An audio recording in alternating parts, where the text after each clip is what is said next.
no Evangelho do nosso Senhor Jesus conforme Mateus. Evangelho conforme Mateus. Dando sequência à série Compromisso com Deus. Mateus 28. Hoje nós falaremos sobre o compromisso com Deus e o compromisso com a missão. Mateus 28.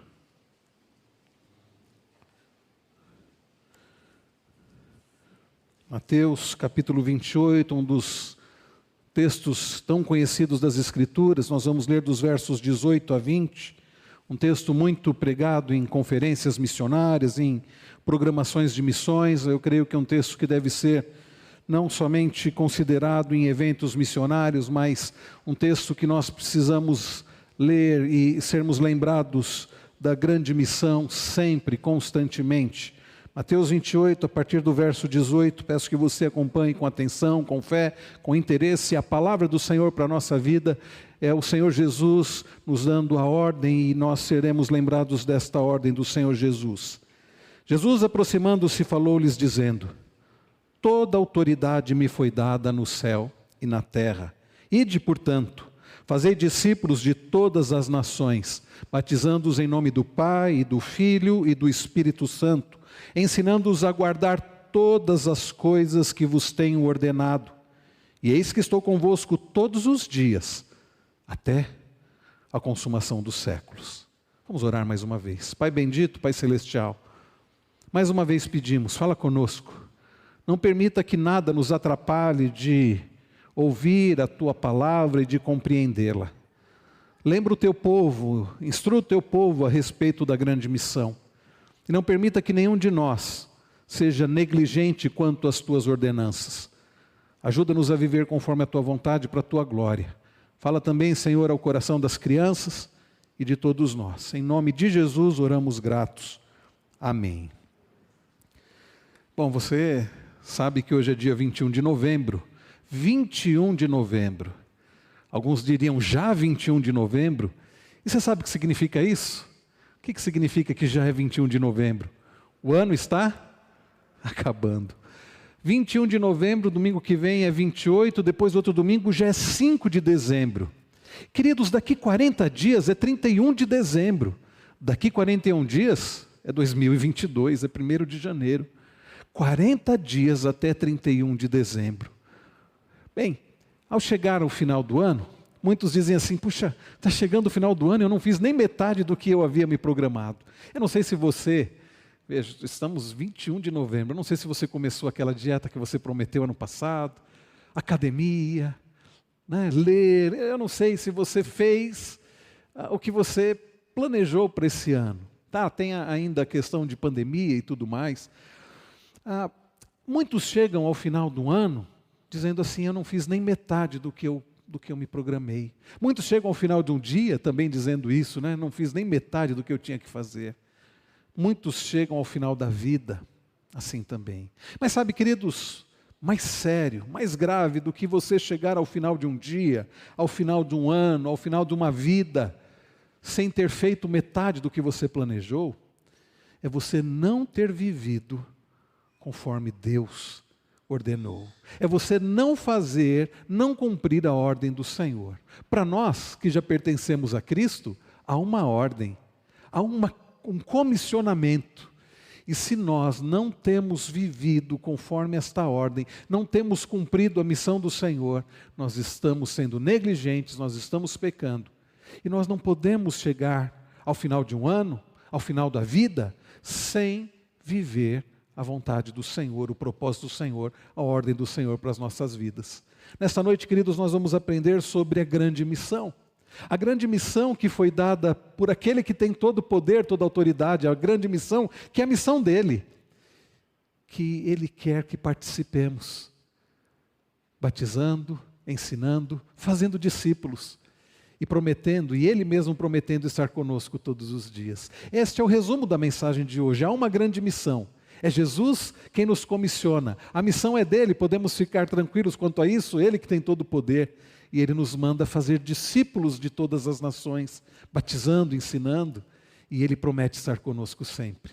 É isso que nós vamos aprender. E nós aprenderemos isso em 3 partes. A primeira delas é qual é o fundamento da grande missão. O fundamento da grande missão, meus queridos, é que aquele que nos comissiona é quem tem toda a autoridade. A grande missão é dele. Olhe comigo novamente o verso de número 18. Jesus, aproximando-se, falou-lhes dizendo: toda a autoridade me foi dada no céu e na terra. Irmãos queridos, nós temos considerado sobre o Evangelho conforme Mateus já há algum tempo, e nós sabemos que Mateus registra os atos, os ensinos de Jesus Cristo e tem como ênfase o início, a inauguração do reino de Deus. Jesus Cristo vindo a este mundo, Ele inaugura o seu reino. Ele é o Senhor dos senhores, o Messias prometido.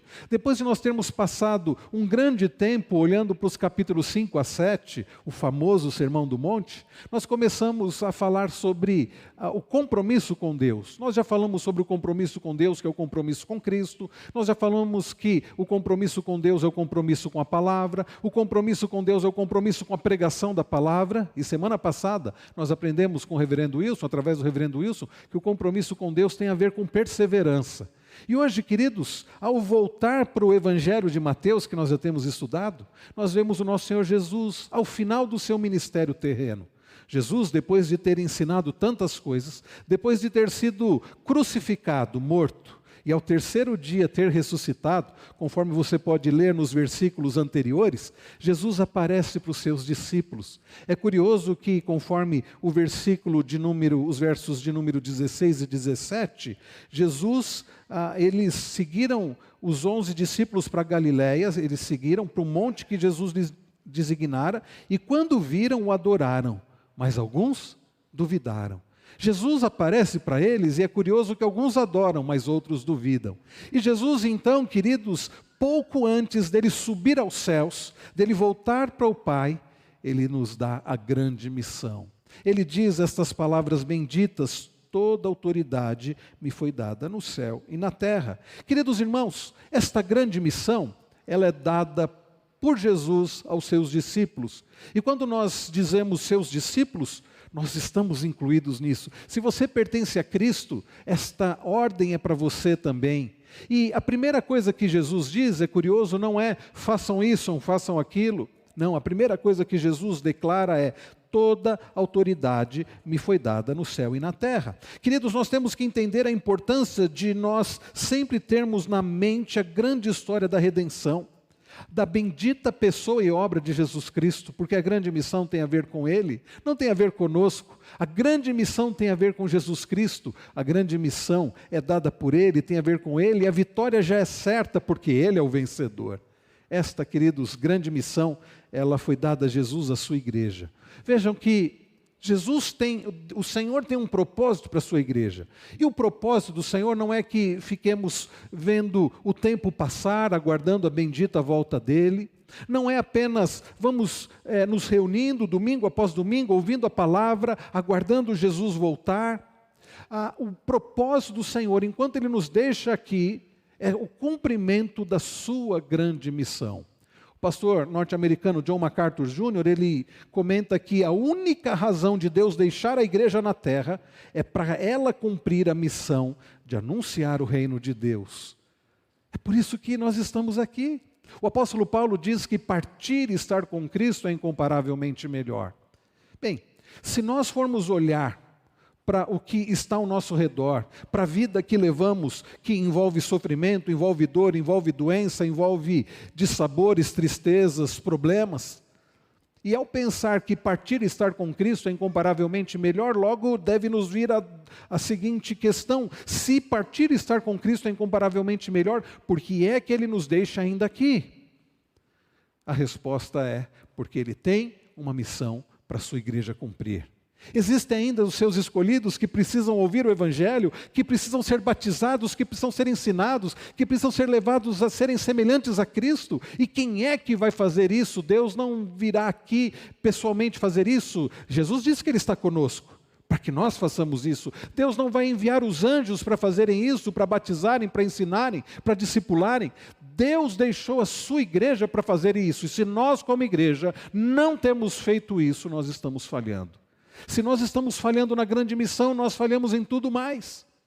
E você não pode chegar ao final de mais um ano sem cumprir a grande missão. Você não pode chegar ao final da sua vida sem cumprir a grande missão.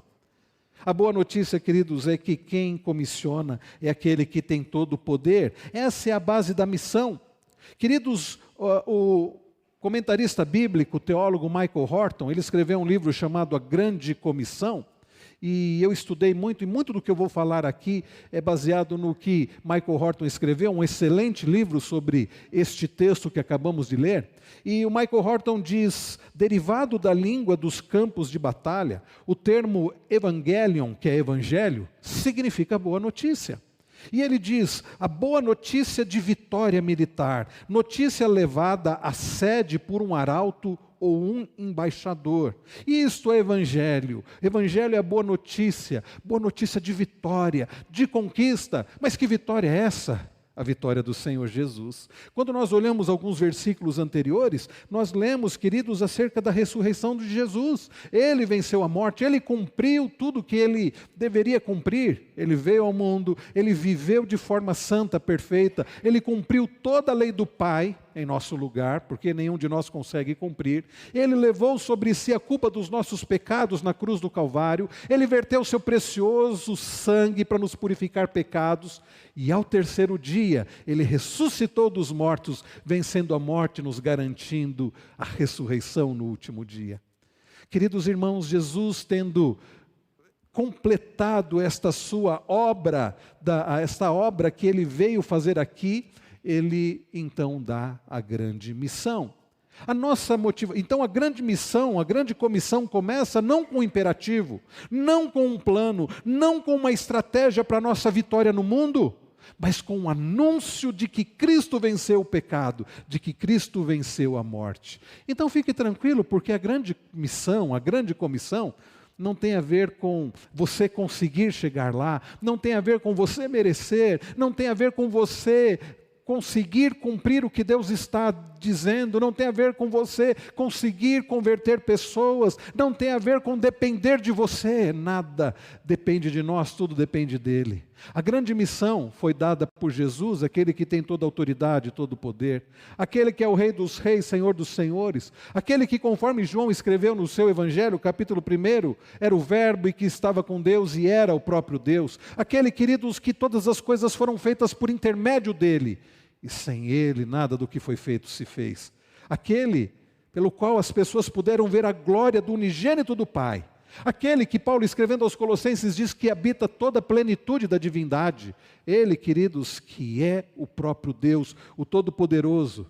Aquele que, quando estava no barco com os discípulos, e os discípulos estavam apavorados, nós lemos isso no final de Marcos 4, por exemplo, eles acordam a Jesus dizendo, não te importa que pereçamos. Ele é aquele que desperta e dá ordem ao mar e dá ordem ao vento, dizendo, aquieta e emudece.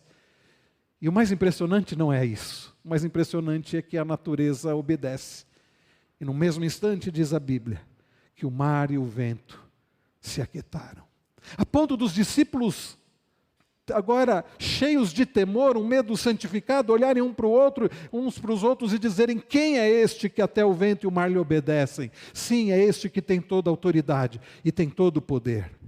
Irmãos queridos, ele é o dono da missão, ele é o autor da missão, e é ele, queridos, que nos comissiona, e mais, que vai nos fortalecer para o cumprimento da missão que é dele. Fique tranquilo, a missão ela vai acontecer. Sabe por quê? Porque a missão é dele, e porque ele tem poder, e ele é fiel para cumprir aquilo que ele prometeu. Agora, sabedores disso, meus irmãos, nós precisamos ser despertados, animados por esta verdade.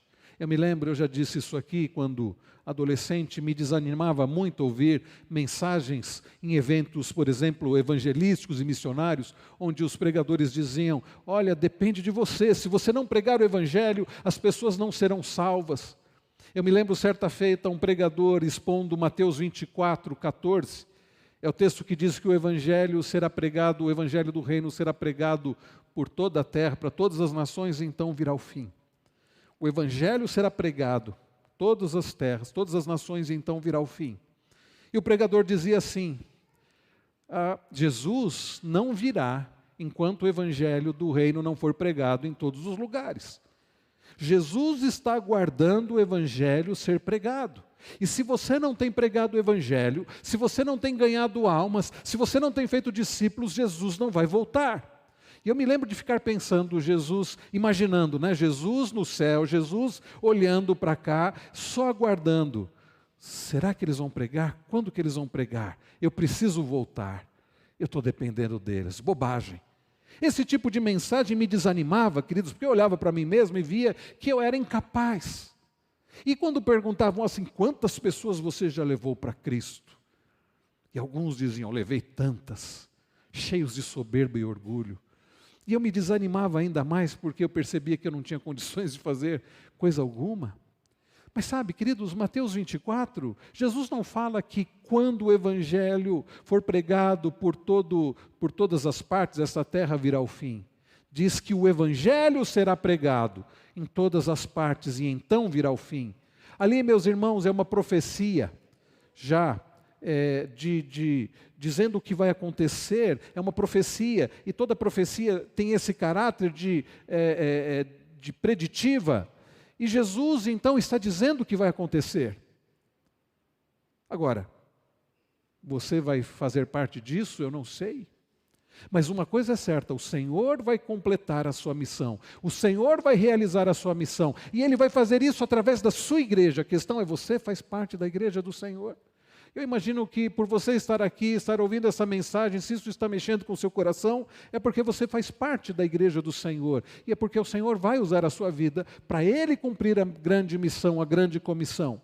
Irmãos, a nossa motivação para o cumprimento da grande comissão tem a ver com o plano da redenção. A missão não tem a ver tanto com o que eu faço, e sim com o que Cristo faz. Sabe por quê? A história tem a ver com Cristo. A história não tem a ver com a minha vida, com a sua vida. A história não tem a ver com as nossas vidas, a história tem a ver com Cristo, o Senhor dos senhores. Toda autoridade me foi dada no céu e na terra, disse Jesus. Essa frase faz toda a diferença. O Evangelho, queridos, precede a missão. Antes de falarmos da grande comissão, ou ao falarmos da grande comissão, nós temos que falar da grande redenção, do grande Senhor, do grande Salvador, do grande Redentor. Toda autoridade me foi dada no céu e na terra, disse Jesus. Um comentarista bíblico chamado William Hendrickson, ele diz o seguinte, que essa frase, Jesus está aqui reivindicando todo o poder e o direito de exercê-lo. Então, meus irmãos, Jesus diz que toda autoridade lhe foi dada no céu e na terra. Ele é quem executa, ele que é o autor da missão, ele que executa a missão através dos seus. E como eu disse, eu espero que você faça parte daqueles que pertencem a Cristo e que serão usados nas mãos dele para o cumprimento da grande missão. Jesus, irmãos, é quem cumpriu a missão. A missão não tem a ver, mais uma vez eu digo, com o que eu faço por Deus, mas o que Deus fez por mim. A missão de Jesus foi cumprida e agora nós temos garantida a vitória do cumprimento da grande missão, como escreveu Michael Horton. A missão de Jesus foi cumprida e então agora nós temos garantida a vitória no cumprimento da grande comissão. Jesus, queridos, é o cumpridor da missão. Toda autoridade me foi dada no céu e na terra. E agora o que Jesus diz? Pregue. O que Jesus diz? Fale. O que Jesus diz? Anuncie. Irmãos, nós não fomos chamados para converter pessoas. Nós não fomos chamados para morrer no lugar de pessoas. Jesus Cristo já morreu em favor dos seus. Nós fomos chamados para proclamar esta obra. Nós fomos chamados para proclamar a obra de Cristo. Esta é a nossa função. Ele diz, abra a boca, pregue, fala, faça discípulos. Queridos, então, esta é a base, ou o fundamento da grande comissão, da grande missão. Jesus tem toda a autoridade. A missão é dele. Ele é o Senhor. Ele quem tem todo o poder. Mas sabe, queridos, Ele que tem todo o poder, Ele que é Senhor, Ele que tem toda a autoridade nos céus e na terra. Ele resolveu usar os seus. E é por isso que agora Ele está dizendo para os seus discípulos, depois dele dizer, toda a autoridade me foi dada no céu e na terra, Ele vai nos ensinar a respeito do cerne da grande missão, da grande comissão. Qual é, queridos, o cerne da missão? Verso de número 19. Ide, portanto, fazei discípulos de todas as nações. Até aqui o início do verso 19. Queridos irmãos, Jesus, ele se apresenta como aquele que tem toda a autoridade, aquele que tem todo o poder e aquele que tem direito de exercer todo o poder. E ele então se volta para os seus discípulos e diz: vão. Essa expressão ide, eu me lembro, houve uma época que todos que iam pregar nesse texto gostavam de falar sobre particípio, sobre gerúndio, sobre o fato de que os verbos estão no gerúndio, que não é imperativo. E eu entendo o que eles queriam dizer, entendo que tem fundamento, mas com isso eles diziam: a melhor tradução seria indo façam discípulos. Mas com isso, queridos, muitos começaram a entender que Jesus não está dando uma ordem. Como se Jesus estivesse dizendo: vai vivendo e vai fazendo aí. Não, meus irmãos, este ide, ou indo, ou vão, como traduz a Nova Versão Transformadora, tem força de imperativo. Não tenham dúvida, queridos, que aqui está uma ordem de Jesus para os seus discípulos, e isso, como eu já disse, se você pertence a Cristo, essa ordem é para você também. Não adianta correr, não adianta se fingir: isso não tem nada a ver comigo. Tem. Se você é de Cristo, essa é uma ordem, e essa ordem é para você. É o Senhor Jesus, aquele que tem toda a autoridade, que está dando essa ordem para a sua igreja. E mais uma vez, eu espero que você faça parte da igreja de Cristo. Jesus então disse: ide, portanto, fazei discípulos. Este ide, que pode ser traduzido, como eu disse, como vão e façam discípulos, portanto vão e façam discípulos de todas as nações, é uma ordem e tem a ver com buscar. Buscar quem? Buscar os perdidos. Nós, queridos, como igreja do Senhor Jesus, nós recebemos a ordem de ir em busca dos perdidos. Pastor, então quer dizer que eu preciso ir lá para a África, como alguns missionários, lá para o Oriente Médio, lá para a China, para a Coreia do Norte? Bem, alguns têm sido vocacionados para isso.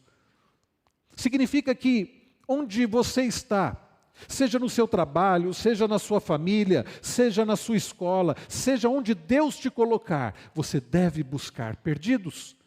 É esta a ordem de Jesus. Vão e façam discípulos de todas as nações. Existem pessoas ao nosso redor precisando da graça do Senhor, ouvir do Evangelho da salvação. No texto correlato, no registro de Marcos, dessas palavras de Jesus, lá em Marcos 16, ele diz: ide, pregai o Evangelho. Não é que Marcos e Mateus ouviram coisas diferentes, é que o cerne da missão é exatamente esse. Jesus está dizendo: vão, façam discípulos, preguem o Evangelho, porque para fazer discípulos é necessário pregar o Evangelho. Irmãos, há alguns domingos, quando nós falamos sobre compromisso com Deus, é compromisso com a pregação da palavra. Eu disse que ali, quando Paulo diz a Timóteo, 2 Timóteo 4, quando ele diz prega a palavra, ali era num sentido de proclamação pública, e tem muito a ver com a pregação que é feita, por exemplo, na igreja. Se ali a ideia é a pregação pública, aqui, meus irmãos, é a pregação individual. É o evangelismo. É quando você vai em busca dos perdidos, daqueles que estão ao seu redor, ou quem sabe mais distantes, inclusive auxiliando, e nós temos tido o privilégio de fazer isso como igreja, auxiliando irmãos nossos que estão pregando o Evangelho entre os índios, aqui no Brasil, na Europa, na África e também no Oriente Médio, quando nós contribuímos. Aliás, domingo que vem é o dia que nós separamos de forma especial para contribuir para missões. Então, queridos, Jesus está dando esta ordem: vão em busca dos perdidos. É isso que Deus tem feito. Ao olharmos no Antigo Testamento, nós vemos Deus indo em busca do perdido. Deus o tempo todo indo em busca do perdido. Ao olharmos no Novo Testamento, não é diferente, Deus indo em busca do perdido. Você deve se lembrar quando Jesus conta, e eu citei isso recentemente, aquelas 3 parábolas diante de alguns que diziam: Jesus come e bebe com pecadores, alguns que o criticavam, escribas, fariseus. Jesus conta a parábola do pastor que, tendo 100 ovelhas, ao fugir uma ovelha, ao se perder uma ovelha, ele deixa as 99 e vai em busca da ovelha perdida. E ao encontrá-la, ele a põe nos ombros e ele volta alegre, ele volta feliz, porque a ovelha que estava perdida foi achada. Jesus conta na sequência da mulher que, ao perder uma moeda, uma dracma, ela varre a casa inteira até encontrá-la. E ao encontrar a moeda, a mulher se alegra com as suas vizinhas, com as suas amigas. E por final, Jesus conta do pai que, tendo 2 filhos, um dos filhos, o mais moço, resolve pedir a parte da herança. E Jesus conta que aquele moço vai, pega o dinheiro e vai para um país distante, gasta tudo e começa a passar necessidade. E Jesus conta que aquele jovem, diante da humilhação de se tornar um guardador de porcos, o que é humilhante para um judeu, certamente, desejando comer a própria comida que os porcos comiam e nem isso podendo fazer, Jesus conta que, caindo em si, ele resolve voltar para casa. E estava resolvido a dizer: Pai, pequei contra ti diante de Deus, já não sou digno de ser chamado teu filho, trata-me como um escravo, como um empregado. Mas na história que Jesus conta, o pai, vendo o filho de longe, o que o pai fez? Foi em busca do filho, em busca do perdido. E ao ir em busca do filho perdido, ao encontrar com o filho, diz Jesus que o pai o abraça e o beija. E o pai coloca a sandália nos pés, porque o filho não seria tratado como empregado, como escravo. Usaria sandálias. Seria tratado como filho, anel no dedo. O pai se alegra. Mas Jesus não para a história por aí. Jesus conta que o filho mais velho, ao voltar para casa, ao ouvir a música, pergunta assim: o que está acontecendo? E um dos empregados diz: o teu irmão voltou e o seu pai está se alegrando, está dando uma festa aqui, um churrasco. E aí o filho mais velho fica indignado. E Jesus conta que o pai sai ao encontro do filho mais velho para se reconciliar com ele também. Percebem, queridos? O pai é quem sai ao encontro do filho mais novo que voltava, e o pai que sai ao encontro do filho mais velho que estava perdido dentro da própria casa do pai, achando que merecia alguma coisa, sendo que também estava tão perdido e era tão pecador quanto o irmão. Mas o fato aqui que eu quero dizer, irmãos, é que Deus, Jesus Cristo, conta essas histórias para mostrar que é Deus quem vai em busca do perdido. E queridos, como Deus tem feito isso? Como Deus faz isso? Através de anjos? Não. Através da sua igreja, através da minha vida e da sua vida. É assim que Deus resolveu agir, ir em busca do perdido, através de perdidos que já foram resgatados por Ele. Nós, queridos, que fomos encontrados pelo Senhor, que fomos resgatados pelo Senhor, agora recebemos a ordem de sermos instrumentos nas mãos dEle, para fazermos discípulos, para pregarmos o Evangelho, para irmos em busca dos perdidos. Lembre-se mais uma vez, a autoridade é dEle, o poder é dEle, é Ele quem converte, é Ele quem muda, é Ele quem transforma. Nós temos apenas que anunciar. Somos arautos, proclamadores, aqueles que anunciam o Evangelho, a boa notícia de que há um rei reinando, há um rei que já tem vitória, e Ele tem poder para dar vida para aqueles que estão mortos, Ele tem poder para dar salvação para aqueles que estão perdidos, Ele tem poder para nos reconciliar, para reconciliar o pecador com o Pai. Queridos, este é o cerne da grande missão. Eu e vocês, nós fomos chamados para fazer discípulos. O Senhor diz: ide, portanto, fazei discípulos de todas as nações. Então, se Cristo recebeu toda a autoridade no céu e na terra, o que é que eu devo esperar daquilo que Ele espera de mim? O que é que Ele quer que eu faça e que expectativa eu devo ter à luz daquilo que Ele pede de mim e do seu povo? A resposta está aqui. Toda a autoridade me foi dada, então o cerne é o que fazemos à luz dessa autoridade. Michael Horton, citando ele mais uma vez, seu livro A Grande Comissão, ele escreve que esta missão é grande em seu efeito. Percebam, Jesus diz: todas as nações, fazei discípulos de todas as nações. Esta missão, queridos, é grande em seu efeito e profunda em sua intenção. Fazei discípulos. Grande em seu efeito, ampla em seu efeito, todas as nações. E profunda em sua intenção, fazei discípulos. De forma, queridos, que a declaração da missão é feita simultaneamente, com um sentido de alegria e de urgente seriedade. O cerne da missão, queridos, é fazermos discípulos. O fundamento da missão é que toda autoridade é de Jesus Cristo. Então, queridos, a declaração missionária de Cristo é tão urgente quanto universal. Nós devemos fazer discípulos. Marcos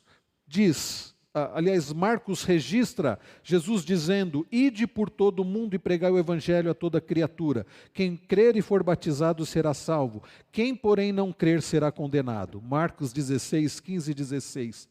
O que mostra, meus irmãos, que esta missão é urgente. Às vezes, meus irmãos, nós brincamos de ser igreja, enquanto as pessoas caminham a passos largos para o inferno. Nós brincamos de ser igreja, por vezes fazendo nossas programações, e veja, não tenho nada contra a programação, sou incentivador de programação da igreja. Mas às vezes ficamos fechados entre quatro paredes, entre nós mesmos, e fazemos programações aos sábados, estamos juntos aqui aos domingos, e os perdidos continuam lá fora, precisando ouvir o evangelho do reino. E quantas vezes nós pouco nos importamos? Devemos fazer as programações? Claro que sim. Devemos nos reunir? Claro que sim. Mas não podemos deixar de anunciar o evangelho, não podemos deixar de convidar pessoas para ouvirem o evangelho, não podemos deixar de testemunhar e de falar de Cristo. Agora pense quantas oportunidades nós temos perdido. Eu já contei isso aqui, me deu uma tristeza tão grande, quando eu me lembrei que há alguns anos eu fiz o curso aqui em Jundiaí de inglês da Argos. Na Argos aqui embaixo. Curso gratuito de inglês, é claro que eu ia fazer. E eu fiz o curso lá.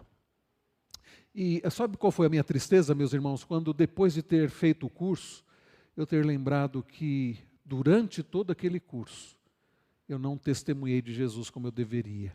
Eu não aproveitei as oportunidades para falar de Jesus. E eu não creio, meus irmãos, que Deus nos dê oportunidades de cursos, de situações, de trabalho, do que for, de relacionamentos, de pessoas que Ele coloca na nossa vida, que não seja para nós testemunharmos de Cristo, nós falarmos de Cristo, nós sermos discípulos de Cristo, fazendo diferença na vida dessas pessoas. E depois que eu considerei sobre isso, eu pedi a Deus que nunca mais me permitisse perder oportunidades. Seja numa oficina, enquanto o carro estão fazendo o balanceamento do pneu e às vezes alguém senta ao lado, seja num consultório, seja numa fila, seja oportunidades de falar de Cristo, de falar daquele que tem toda a autoridade, daquele que venceu a morte, daquele que tem poder para salvar, buscar os perdidos.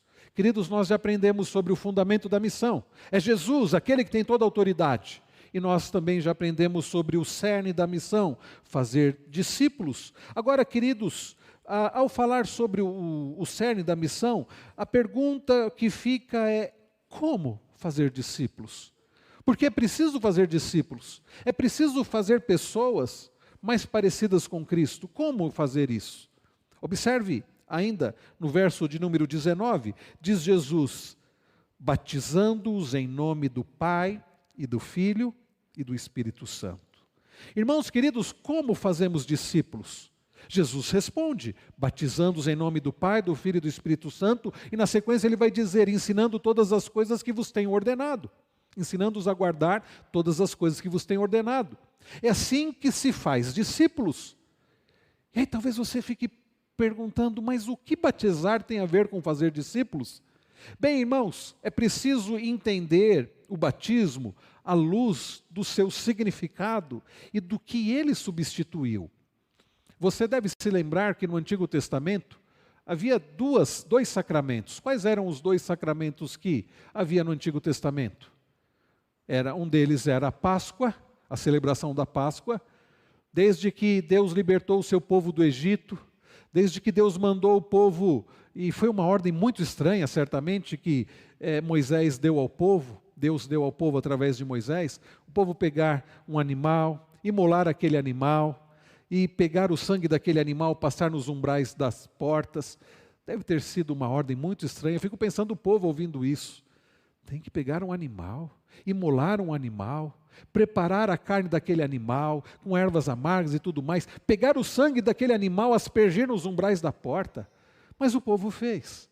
E à noite, quando o anjo da morte passou pelo Egito, as casas que tinham a marca do sangue do cordeiro, o anjo passou sobre Pessah.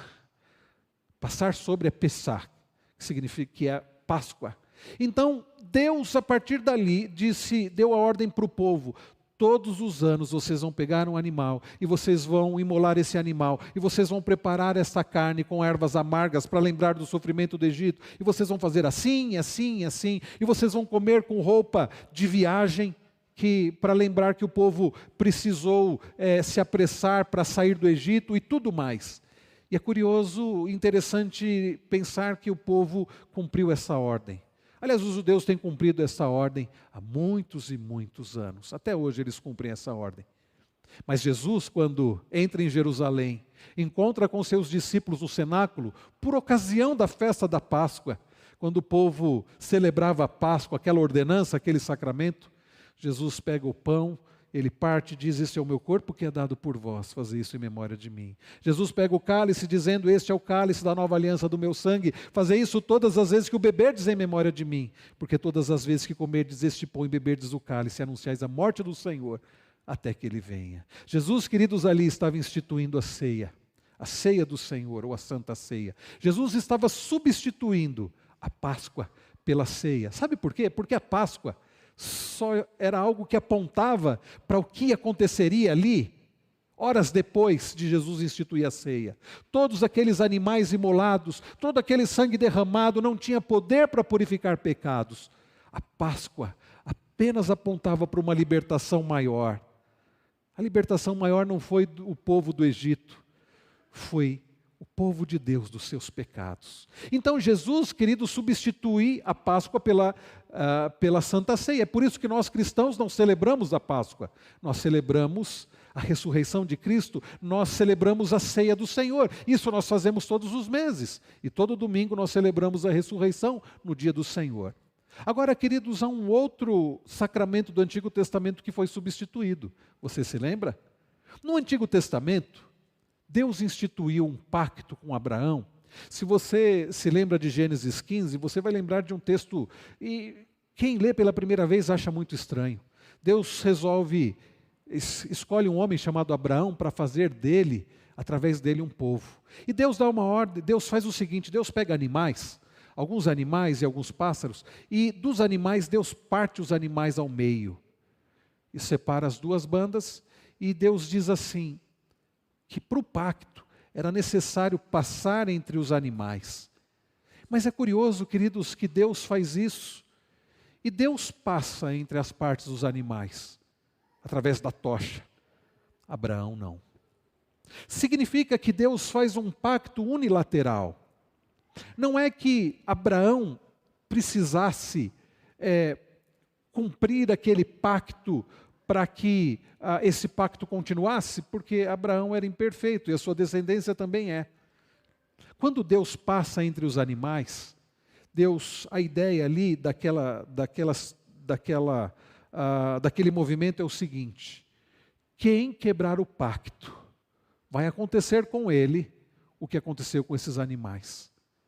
O sangue daquele que quebrar o pacto vai ser derramado como daqueles animais.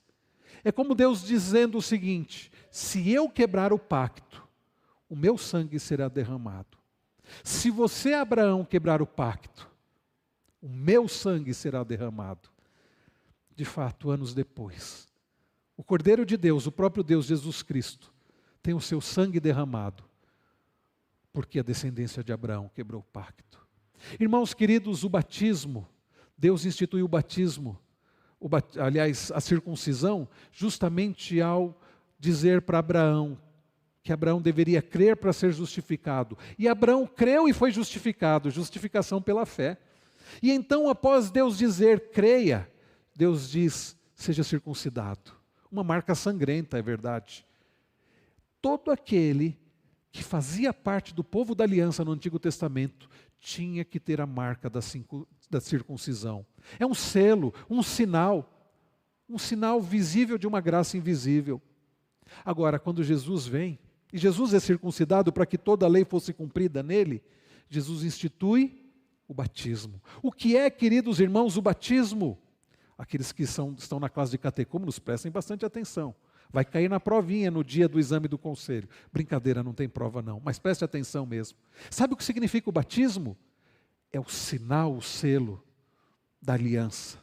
Se no Antigo Testamento era a circuncisão, que era o sinal de que a pessoa participava do povo da aliança, o sinal do pacto, da aliança, de que a pessoa pertencia a Deus, e as crianças recebiam, no 8º dia a criança era circuncidada, as crianças faziam parte do povo da aliança. No Novo Testamento, Jesus instituiu o batismo. Aliás, é por isso que nós batizamos os filhos dos crentes, as nossas crianças, porque a semelhança do Antigo Testamento, nós cremos que as crianças dos filhos do pacto também pertencem ao Senhor. E devem participar do povo do Senhor e também receber as bênçãos do povo da aliança. Isto é batismo. É um sinal, um selo de que pertencemos ao Senhor. E o batismo, às vezes a gente pensa, eu fui chamado a atenção para isso numa palestra do Dr. Heber Júnior, quando ele falava sobre a grande comissão. Eu acho que ele pegou isso do livro também do Michael Horton, Todo Mundo Bebendo, do Michael Horton. Ele disse assim, que o batismo não é algo tanto de baixo para cima. Às vezes a gente pensa no batismo como um ato de fé que a pessoa tem. Não, meus irmãos, o batismo, na verdade, é um ato de fidelidade de Deus para aqueles que Ele escolheu. O batismo não é um ato de cima para baixo, é um ato de baixo para cima, é um ato de cima para baixo. É Deus que escolhe os seus e traz os seus para o seu povo. É Deus nos adotando na sua família e nos fazendo fazer parte do seu povo, da sua igreja, que conquanto seja imperfeita, é a bênção do Senhor para nós, a igreja do Senhor. Pense então em batismo como um sinal daqueles que pertencem a Deus, daqueles que são abençoados dentro do povo da aliança.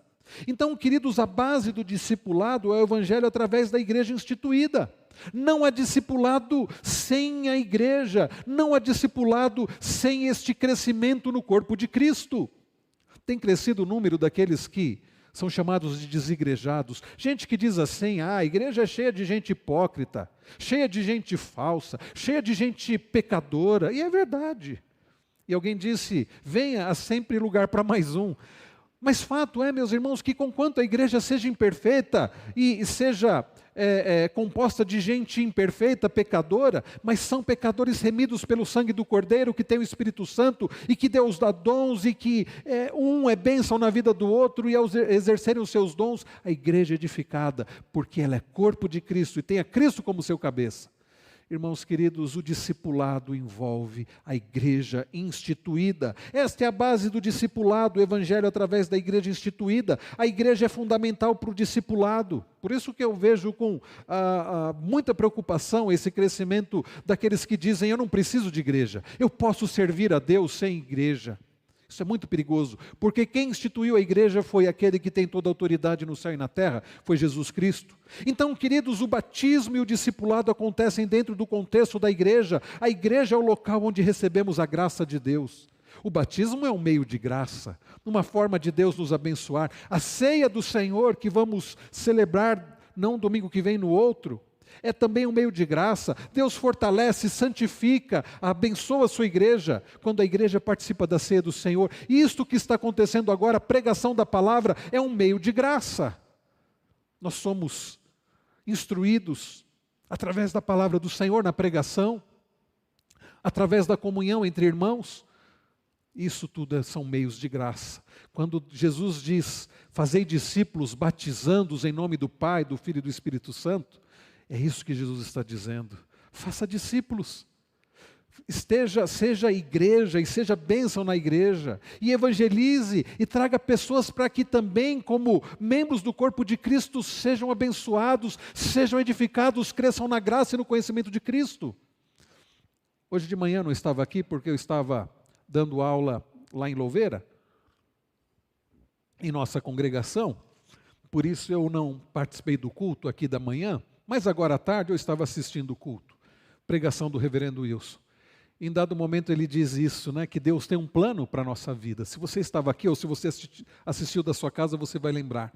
Ele disse assim, Deus tem um plano para a vida daqueles que se arrependem e creem em Cristo. É um plano de nos fazer seus filhos e de nos fazer semelhantes ao seu Filho Jesus Cristo. Sim, meus irmãos, esse é o plano de Deus para nós, nos fazer conforme a imagem de Cristo. E onde Ele faz isso? Ele faz isso na igreja. Quando nós somos submetidos à instrução bíblica, do estudo bíblico, da pregação, da comunhão com os irmãos, da ceia do Senhor, do batismo, nós estamos sendo feitos cada vez mais parecidos com Cristo. Então a grande comissão, a grande missão envolve a igreja do Senhor. Você tem convidado pessoas, você tem evangelizado e tem convidado pessoas para a igreja. Você na igreja tem sido bênção na vida do seu irmão para que ele cresça à semelhança de Cristo? Jesus, queridos, então está dizendo, quando vocês forem fazer discípulos, lembrem-se, eles precisam sempre receber o selo que evidencia a graça ministrada a eles. A base, irmãos, do discipulado não é quão preparado eu sou ou eu estou. A base do discipulado é porque eu recebi a graça de Deus. O batismo é um meio de graça. Mas vejam, queridos, que fazer discípulos envolve não somente o batismo, a igreja, os meios de graça, mas envolve também um ensino. Olhem comigo o verso de número 20.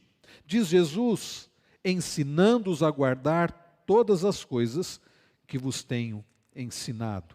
Ensinando-os a guardar todas as coisas que vos tenho ordenado. Irmãos queridos, a igreja tem a responsabilidade de ensinar o evangelho de Jesus. Eu disse isso recentemente quando falei sobre a missão, o compromisso com Deus é compromisso com a palavra, e que o compromisso com Deus é o compromisso com a pregação.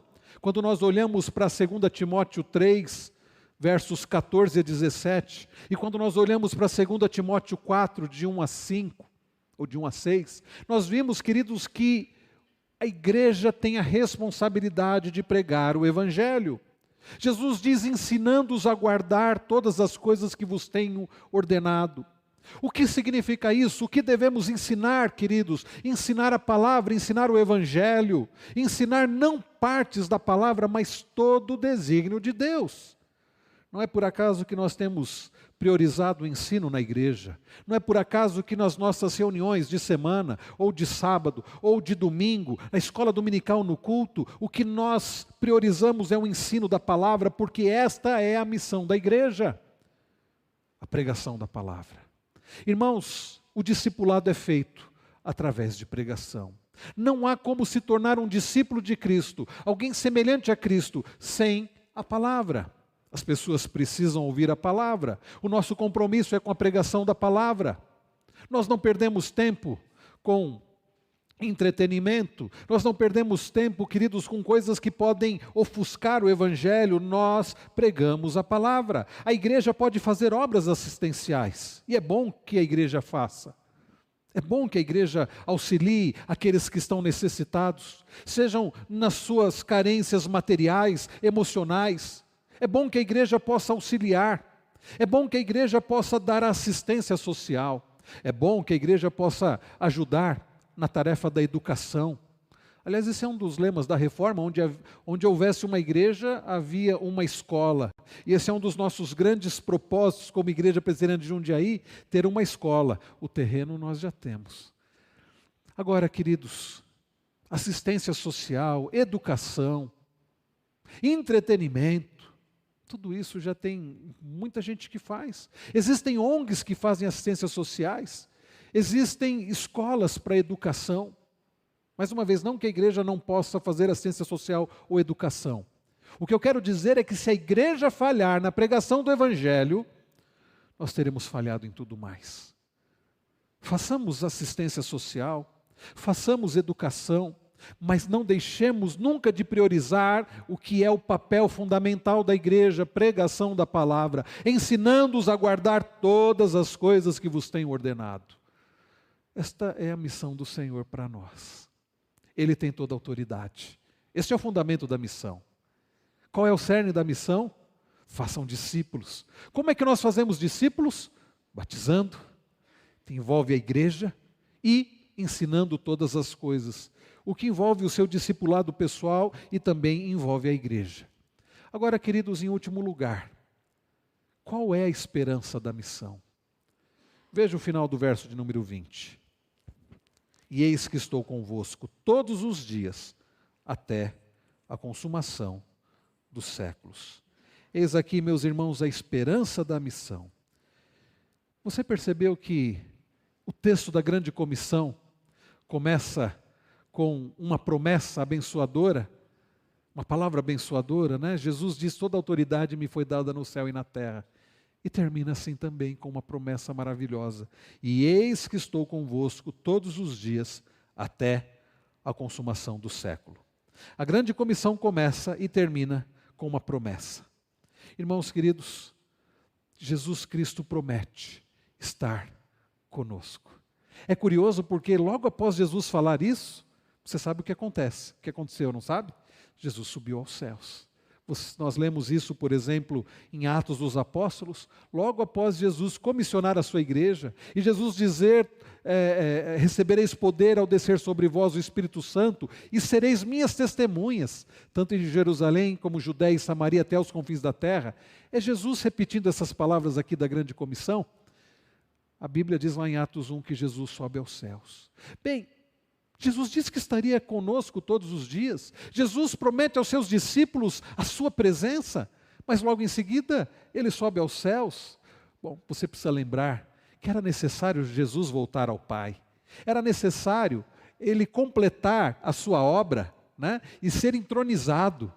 Era necessário ele voltar para o Pai para enviar quem? O Espírito Santo, o Consolador. Quando Jesus diz: eis que estou convosco todos os dias, ele não estava brincando, não. Ele não estava prometendo algo que ele não podia cumprir. Ele cumpriu e ele tem cumprido todos os dias. Jesus Cristo tem estado com a sua igreja todos os dias. Nós temos o seu Santo Espírito, o Espírito Santo do Senhor, que habita em nós. Nós temos, queridos, a presença de Cristo, ainda que não fisicamente, mas espiritualmente. É por isso que a igreja triunfa. É por isso que as portas do inferno não prevalecerão sobre a igreja. Não é porque a igreja é boa, não é porque a igreja é perfeita, não é porque somos fortes, mas porque nós temos o nosso Senhor Jesus conosco. Me chama muita atenção, lá no livro de 2 Crônicas, quando Ezequias, rei de Judá, fica sabendo de que havia um exército, uma multidão, que vinha para se apoderar de Jerusalém. O grande império assírio, cujo rei era Senaqueribe, e Senaqueribe vinha numa investida tão poderosa, que o exército assírio já tinha conquistado muitos e muitos povos, muitas e muitas cidades. O reino do norte já havia sido conquistado há tempo. E então, Ezequias, rei de Judá, com um povo fraco, com um exército fraco, fica sabendo de que Senaqueribe vinha para se apoderar de Jerusalém. O que aquele homem faz? Eu não sei, eu talvez tivesse fugido, eu não sei você. Certamente ele ficou com medo. Ele vai orar, ele vai buscar ao Senhor, ele vai consultar o profeta Isaías. Está lá Isaías 36, 37, depois você pode ler. Está lá em 2 Crônicas 32. E Ezequias busca o Senhor e ora. Ezequias pega a carta que foi mandada através de Rabsaqué e lê diante do Senhor. E lê: Senhor, olha só o que eles estão dizendo. Que eles têm um exército poderoso, que eles já conquistaram muitas nações, que eles derrotaram os deuses das outras nações, mas eram falsos deuses. E que eles estão dizendo que eles vão conquistar Jerusalém, e que o nosso Deus não é nada para eles. Ezequias lê essa carta perante o Senhor. Aliás, é muito interessante isso. Diante de situações terríveis, a melhor coisa é contar para Deus. E Ezequias volta, reúne o povo. E é muito curioso o que Ezequias diz para o povo, rei de Judá. Ele reúne o povo e diz assim: gente, vem um exército contra nós, uma multidão. Mas não temam, nem se assustem por causa da multidão que vem contra nós. Porque um é conosco, diz ele, maior do que o que está com eles. Com eles está o braço de carne, a força do homem. Mas conosco está o Senhor nosso Deus, para nos ajudar e para guerrear nossas guerras. Ezequias, queridos, ele faz coisas ali militares, eles cortam o suprimento de água para o inimigo não ter água, eles fabricam armas, eles restauram um muro, eles fazem o que eles podiam fazer humanamente falando. Mas quando ele reúne o povo, ele não fala do exército, ele não fala das suas armas, ele não fala como o muro ficou bom. Ele diz: conosco está o Senhor nosso Deus, para nos ajudar e para guerrear nossas guerras.